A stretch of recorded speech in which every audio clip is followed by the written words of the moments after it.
Batman v Superman, Dawn of Justice. If you haven't seen this movie, you must have been living under a rock or something. Go see this movie.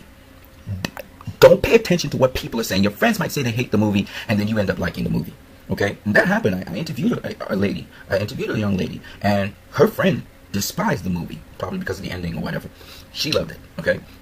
So it doesn't matter who it is, and people will tell you negative things about the movie or positive things about the movie. But until you've seen the movie for yourself, and the interesting thing is this movie is it's like Superman. It's a subject of controversy. And I think this is great because this movie is living out what happened with Superman in Man of Steel, at the end of it, and also in the beginning of this movie and throughout. Now, go see the movie. Now, after you've seen the movie, don't forget to rate it and to write a review or say a review on it right here on YouTube, also on Rotten Tomatoes and IMDB. But I'm going to say something about Rotten Tomatoes that I realized, which is very interesting, okay? I'm going to talk about that a little bit. Maybe IMDB is the same thing, I don't know. But before you do something like that, what you can do also is check out this channel by Samuel Otten. Samuel Otten really goes into this movie. He talks about some things he liked about it. He's very pro-movie, this movie, okay? He really liked this movie. But what I like about it is his breakdown of things. He does some scene breakdowns here, and what's interesting is how he breaks it down. I couldn't really do it as good as he did. He really goes into detail on it very, very well. So go check his stuff out. Now, I'm going to be putting up videos on Superman v Batman for discussion, for people to discuss all aspects of the movie, and we're going to go through that this week when I have time. It's probably going to be in the afternoon and the night, right? When I have time. But this is the interesting part about the whole thing. That I'm not anymore doing spoiler-free reviews. From here on in, whatever video I make is going to be spoiler-filled. Okay, so if you haven't seen the movie, go see the movie. Come back here, check out Samuel Otten, his stuff to censor you, what questions you may have. Now you kind of have answers to certain parts of the movie. What was the motive of Batman? Blah blah blah blah blah. And then you can go ahead, write your stuff, and then join in the discussion that I will have on this movie, because we're going to really go into all kinds of aspects of this movie and stuff that people may not have realized are in it. I'm going to talk about the Easter eggs. There's just a ton of Easter eggs in this movie first, so I'll start off with the Easter eggs. I'll tell you a little bit about the DC Universe. I'll also talk about how the Suicide Squad is related to this movie and so many other things, okay?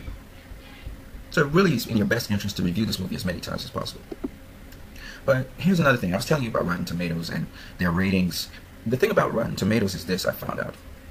You can log into Rotten Tomatoes more than once and rate the movie more than once as your own username, and write a review on it more than once. And I proved this point by the first time I logged in and rated the movie was, I think, in the first week of it coming out, and I just came in today and rated the movie. And the problem with this is this: it doesn't tell you. See, March 30th was the first time I rated the movie, right? This is my date of joining Rotten Tomatoes, but this comment is today. Okay, I rated the movie 5 stars. And I said, can someone rate this movie more than once? And is this a glitch in the system? I just rated this movie more than once. What's up with that? I just went in and logged in and rated the movie. And I did it more than once. By the way, this is the audience comment section, okay, where you can write your reviews and so on and do a rating. So if I could do that, then what for people who have been doing it either rating the movie in a positive way or in a negative way? And that's a problem with the system, okay? Besides that, someone can go under different aliases, log in, and rate this movie. And I'm sure several people have been doing that, so that the ratings that you see are not necessarily typical of the ratings for this movie. So whatever ratings you see may not be truly reflective of what's really going on. Other thing I noticed was some people were in the discussion segment of this movie. They were rating the movie positive. They were giving positive reviews, but they didn't even rate the movie, which was funny. You did not see anyone with negative reviews not rating the movie, so I thought that was odd. You got, what happens is, people who have a grouse, they generally are more focused than people who have been sated and they enjoyed the movie. They're not as focused as people who hate it. So you'll find that the people who love the movie, they'd forget to rate it, they'd forget to do so many other things, and they write a positive review, and they're all happy. And that's pretty much what happened. People who like this movie, they got lackadaisical. They just enjoyed the movie, went their way, and they never went online, never wrote a positive review. Yesterday, I saw a ton of positive reviews. There were more positive reviews than negative reviews about this movie, significantly much more. And that's because people woke up, and this is what I'm telling you guys, you need to go on YouTube and put out positive videos of this movie all through this week. Just keep on doing it, because that will encourage people who are on the borderline saying, should I watch this movie, should I not? Should I watch this movie, should I not? They're going to actually go and watch the movie on the weekend, which is the weekend featuring Jungle Book's inauguration. I want to see how it does this weekend as well. You know, the estimates say that it's going to fall below the Boss. But does it really? What are the actual estimates? We'll know probably by tonight, or we'll know by tomorrow. But it's still chugging along pretty well, so I'm not really worried about that. I'm kind of bothered, though, by the disconnect I'm seeing in my country, because in my country, this movie is still selling out in cinemas. There's no time when this movie is empty. People are still, they've got these long lines. I mean, during the week, it wasn't as heavy as the weekend. The weekend, people were just, I mean, I got to see the movie again, but I had to come really early. I was at the front of the line, and so I got to see the movie. I had to wait like 2 hours before I went to see the movie. So, there's a disconnect between what I'm seeing in my country and what I'm seeing even online when people really decide to respond. And what's going on in what I saw with Rotten Tomatoes, because it doesn't make any sense. How could it be going down? So I went and checked out, and this is what I see. I see that people can log in multiple times. They can log in with different accounts. And if you do that, you know, you could, especially if you're motivated to try and bring a movie down, you could go ahead and try and press as much as you can. Because I know the people who don't like the movie, they're absolutely less than the people who like the movie. But they definitely are more vocal about it. They're not logical about it. Let me show you what I mean. Look at this guy. This guy. Let's start with this illogical statement. This guy, he didn't hate it, he didn't love it. He's midway. But look at this. A necessary exposition film. Honestly, I don't know what Batman was so uptight about. I mean, he probably didn't watch the movie. I don't know. But this rating is, I don't understand it. I don't understand this dude. It's like he has a total disconnect to the movie or something. And then this other guy, he says the film was a horrible waste of my time. Terrible acting. That's not true at all. Horrific dialogue. That's not true at all. Ridiculous plot. That's not true at all. Contrived, confusing directing and editing. So I guess he went into the movie probably expecting something and didn't understand anything that was going on. And then his contradiction. He said terrible acting, and then he goes, the only redeeming feature was Ben Affleck as Batman. Then he says a boy.